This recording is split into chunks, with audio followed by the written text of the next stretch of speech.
Hola, oriundos y forasteros. Bueno, pues aquí tenemos otro podcast más, que ya me estabais reclamando que tardábamos mucho en hacerlo.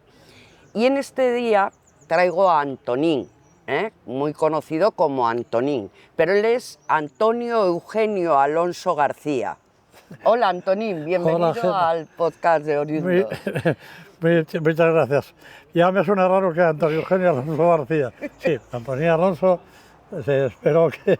Sí, Antonín, para todos los cangueses eres Antonín. Muchas gracias, Gemma, por traerme a tu programa y encantado de estar y compartir contigo y con todos tus espectadores, oyentes, escuchantes esta mañana tan preciosa aquí en el Puente Romano. Pues sí, la verdad que tenemos una mañana espléndida, y eso que es el mes de junio. Bueno, vamos a la entrevista. Tú naciste en el año 1946, Sí, en Cangas de Onís, Cangas de Onís. pero en una zona que no es, aunque luego tu vida transcurrió durante bastante tiempo en el Zanjón. Dinos exactamente dónde naciste. Pues yo nací aquí al lado, muy cerca del Puentón.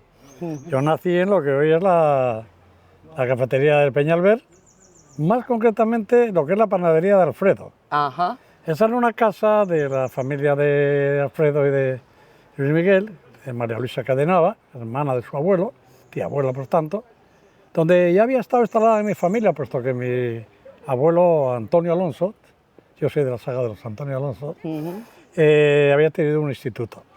Entonces yo ahí nazco, producto del matrimonio. Había tenido un instituto aquí en Cangas. Sí.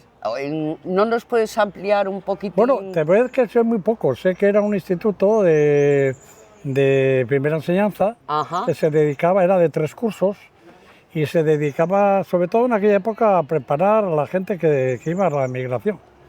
Es decir, gente que se marchaba, estamos hablando de los primeros años del siglo XX. Aparte, muy cerquita de ahí, mi abuela Ramona y mi abuelo Antonio, que es profesor, que él era a la vez profesor de un colegio que se llamaba San Viator, que estaba en las inmediaciones del Palacio Cartés, y tenían una tienda, lo que hoy es lo que fue Casa Bautista más tarde. Ah, sí. Había sido ellos. Sí, mi abuela era de Cangas y mi abuelo era de Amieva, había nacido en el castillo de Amieva. Y sí, bueno, en esa casa, fruto del matrimonio de Antonio Alonso, Sí. y Clotilde García, Ajá. pues un 16 de julio, va a hacer ahora muy poco, dentro de poco, 80 años, Sí. un 16 de julio sin nadie contarlo, porque nací 7 meses, Ajá. nazco yo, pero con muy pocas expectativas. La verdad es que yo tenía muy pocas expectativas, 7 meses, amarillo, electericia. Y en aquella época, Y en aquella claro. época. Pero mi madre, mujer muy inteligente y que con muchos conocimientos, pues mandó a hacer una especie de incubadora. Lo hizo en una cuna y simplemente me tapó y me rodeó con algodón en rama, unas Qué curioso. unas láminas de algodón que se hacían para buscar una cama térmica. ¿Cómo sería la cosa? Que vamos, que yo no suciaba, que aquello de no salir. Yo nací a las 12 de la mañana, Ya. aquí al lado, como os estoy diciendo, y no iba a llegar a la tarde. Entonces, una amiga de la familia, ella muy devota y tal, y dijo, hay que bautizar al rapaz. Y bueno, eso que llamaban antiguamente, echáis el agua del socorro. Ya. Bueno, pues nada, echaron el agua del socorro y bautizarlo. Ya más tarde me bautizaron en el colegio de los monjes, me bautizó don Daniel el cura, que era el párroco de Cangas. Pero en aquel momento lo que pasó fue que me pusieron el nombre de Antonio, como no voy a ser de otra manera, Antonio Alonso. Ese día mi padre no estaba en casa, había ido a hacer una gestión. Mi padre trabajaba, era oficial mayor del registro de la propiedad. Ajá. Aquí en Cangas. Aquí en Cangas, que estaba ubicado donde está ahora la oficina del turismo. Ah, vale. Y que ahí me pasé yo parte de mi infancia, lo que conocemos como Chalet de Don Diego, que era de la familia Ragar, ¿no? Entre otras cosas estaba al lado de donde luego también tenía el estudio Gerardo de Zaragoza.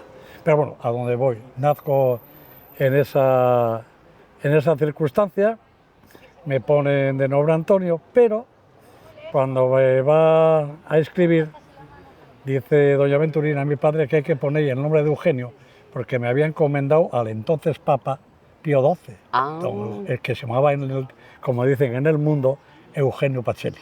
Ajá. Ahora tú mira por dónde me llamé Eugenio. Y que había que ponerme del Carmelo, porque yo había nacido del Carmelo. Mi padre dijo que hasta ahí habíamos llegado. Que se negó. Y ahí vivo yo los primeros 8 o 9 años de mi vida en esa, al lado del Puentón. Sí. Porque para nosotros, los que vivíamos en esta, al lado, no era el Puente Romano, era el Puentón. Entonces era la Puente Villa, era el Puentón. Ajá. Y, por ejemplo, tú en esa época, bueno, me imagino que tuviste una infancia, bueno, tranquila, en un pueblo pequeño. ¿Qué recuerdas? Por ejemplo, en aquella época, hombre, eras muy crío, ¿no? Pero, ¿qué colegio ibas? ¿Dónde solíais jugar? ¿A qué jugabais? En el año que yo nací, en el año 1946, al poco tiempo, a los 4 años nací mi hermana Maricruz. Y en la calle que hoy es la Avenida de Castilla, para nosotros era la carretera Caño, y pues había pocos críos. Lo que pasa es que yo siempre tuve relación con el Zanjón, porque en el Zanjón vivía mi abuela Ramona, mi tía Nati y mi tío Jesús. Claro. Entonces yo iba y venía, me llevaban, me dejaban. Pero sí que recuerdo con muchísimo cariño en lo que es esta primera etapa de los primeros 9 años, hasta que hago la primera comunión, a los 8, de los que vivían en la carretera Caño, muy cerca de mí, vivía un amiguín que se llamaba Antonín también. Era hijo de Nieves, una mujer que trabajaba para Quintina Cadenava, que era la mujer de Amador Blanco, que era mi padrino, entonces médico forense de Cangas. Ese niño, para mí fue un reparto, murió muy joven, murió seguramente de una enfermedad propia de aquella, una tuberculosis o algo, murió con 6 o 7 años. Y enfrente, pues estaba, no puedo recordar más que a Salu y a Nana. Ya. Salu, más pequeña, Nana un poquitín mayor. Y después, pues al lado, pues los que más con las más me relacionaba, con uno de ellos que fue amiguín desde la infancia, fue con Celsin. Ah, Celsin. Iba a su casa, a la casa de Luisa, él venía a la mía. Juanito Campillo, un poco más pequeño, no tanto como él piensa, que tenían lo que lo ha sido el Volga, lo que era el Campillo, y vivían en donde hoy lo que es el Sella, ¿no? Entonces, eso combinado con los idas al Zanjón, donde ya empezaba pues, a tener contacto con los que luego iban a ser mis vecinos y mis amigos posteriores. Pero por sobre todo está el Colegio de las Monjas. Ya desde pequeño me llevan al Colegio de las Monjas, que estaba detrás justo, había pertenecido a la misma familia que la casa donde vivían mis tíos en Zanjón. El Colegio de las Monjas era un colegio religioso que había sido fundado por unas monjas vasco-francesas, que se llamaban de Notre Dame d'Anglet. Anglet es una población del sur de Francia, del país vasco-francés. Y recuerdo con mucho cariño, como todos los que fuimos en aquella época, pues a la hermana Paz, a la hermana Cecilia, a la hermana Anita, a la hermana Gregoria y sobre todo, a la hermana Rosa, que era la única francesa. Y que después, aparte, además de estar los 6 o 7 años hasta que hice la primera comunión en el colegio, fue también mi profesora posterior de francés, años en los que yo estudié francés, no tanto como debía, pero con que me arreglo algo leyéndola, hablar, ahí coincides un poquitín con Ángel Luege, coincides en el sentido de que él, gracias a esas profesoras que tuvo, empezó a estudiar francés y luego se dedicó a la docencia.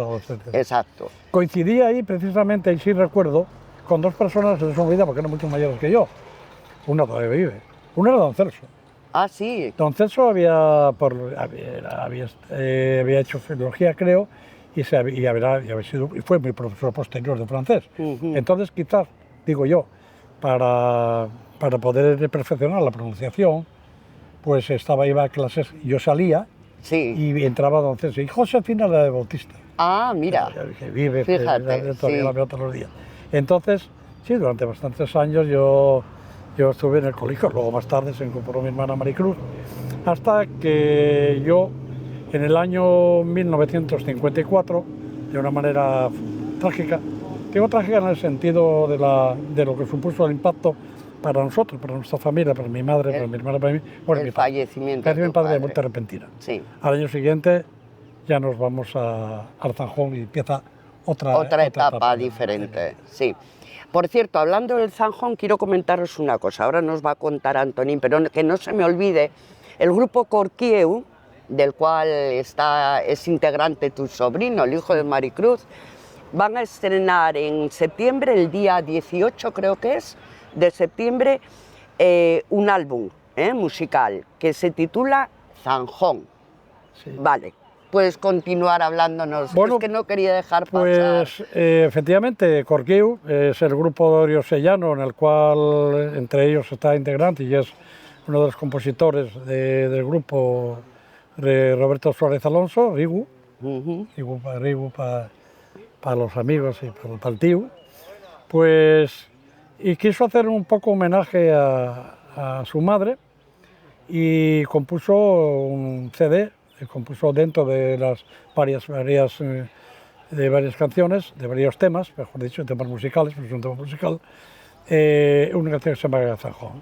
El ayuntamiento y el alcalde desde el primer momento se interesó porque esa pieza se expusiera en el barrio que lleva el nombre, claro, el Zanjón, y ajustando sus fechas de unos y otros demás, pues hace nada, 2 días, me dicen que el 18 de septiembre va a haber un concierto de la banda acompañada por otros grupos musicales del grupo Corquieu y en ella se va, pues deseando escucharlos. A tocar en ese punto más, ese, como digo, ese amigo, ese álbum que incluye el tema Zanjón, que Rigo Roberto compuso en honor a su madre. Pues ya te digo, deseando escuchar la canción, por supuesto. Háblanos un poquitín, esa época tú qué edad tenías, ya más o menos cuando ibas a visitar continuamente a tu abuela. No sé si en algún momento llegasteis a vivir con ella. Sí, ¿verdad? Vivir con ella no. Sí, miento. Se me golpan los recuerdos, pero los años pasan en balde. Sí, los primeros años, nosotros marchamos para el Zanjón un año después de morir mi padre. O sea, mi padre muere en septiembre de 1954 y nosotros nos marchamos en septiembre de 1955. Vamos al Zanjón y todavía vivía mi abuela, que mi abuela muere en el 58, o sea, todavía 2 años. Me acuerdo cuando murió perfectamente. Y vivimos ahí con mi tía Nati y mi tío Jesús, tío político, no tenía hijos, y pasé una etapa feliz de mi vida. Nos recogieron con un cariño enorme. Y sobre todo, para mí, toda la gente que vivía en el Zanjón no era nadie extraño, porque yo ya conocía a Paquito, ya conocía a los de Itagoya, ya conocía a Quique Garro, sobre todo y a Asterina, que luego otros se fueron incorporando, porque claro, el barrio fue evolucionando y fueron llegando gente de otros sitios y otros marchando, ¿no?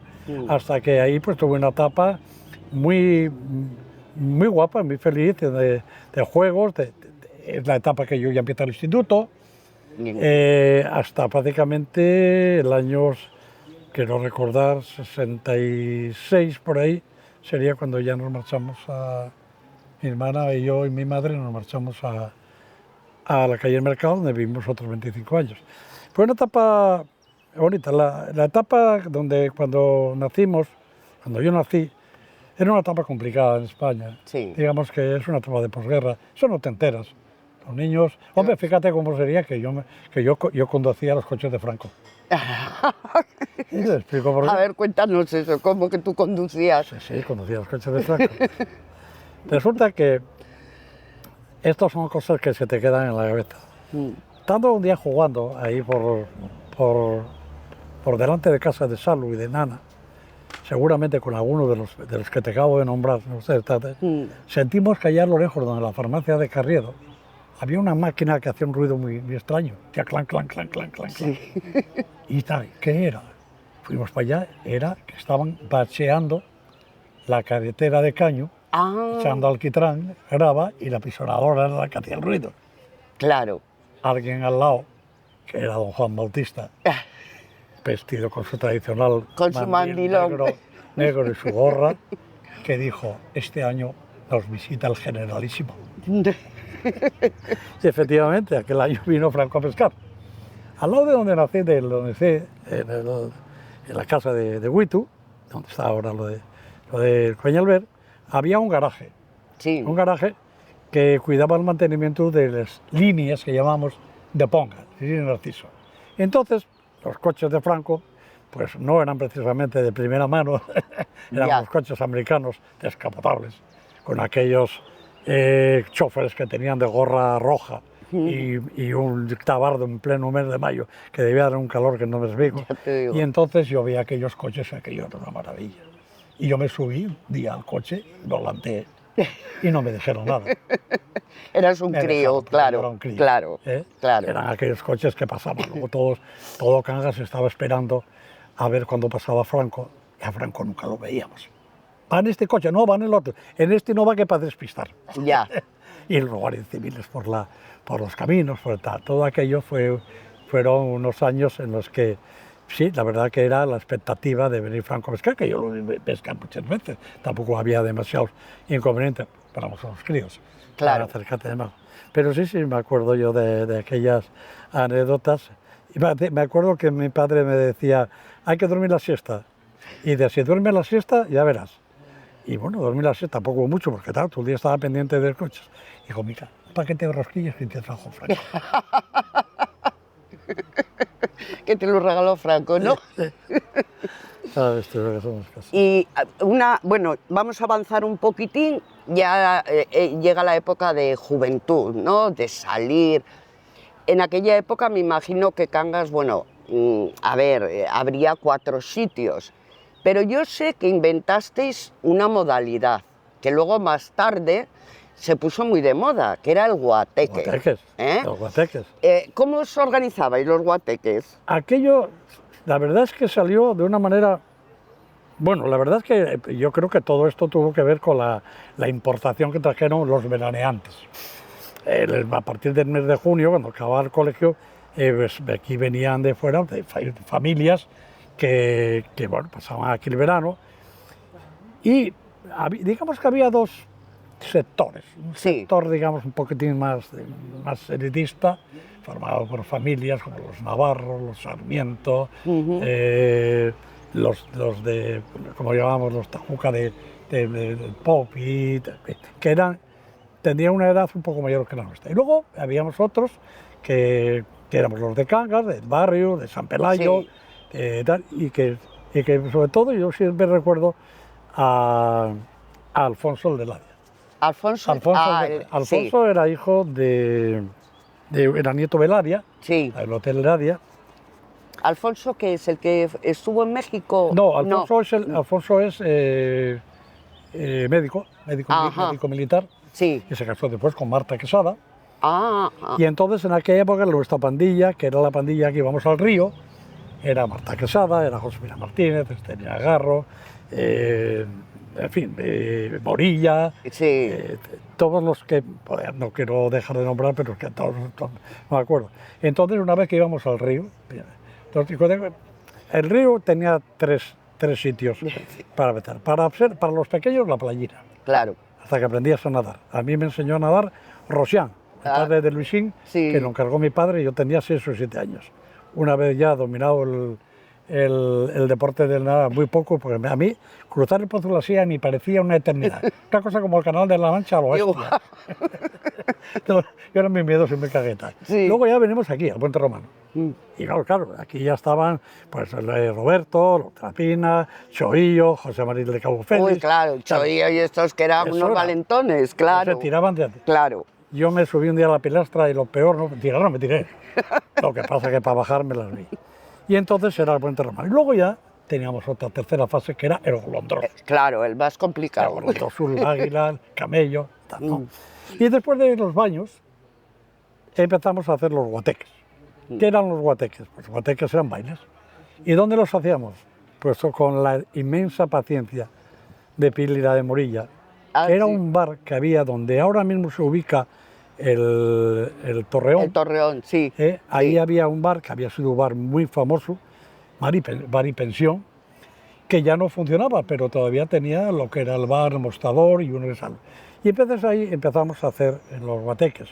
Los discos los traía Alfonso y alguno que otro, algún otro madrileño que tenía. Ah, claro, que estaba más modernizado. Más modernizado. Claro. Tenía tocadiscos. Ah, claro. Pico, perdón. Claro, el pico. Pico.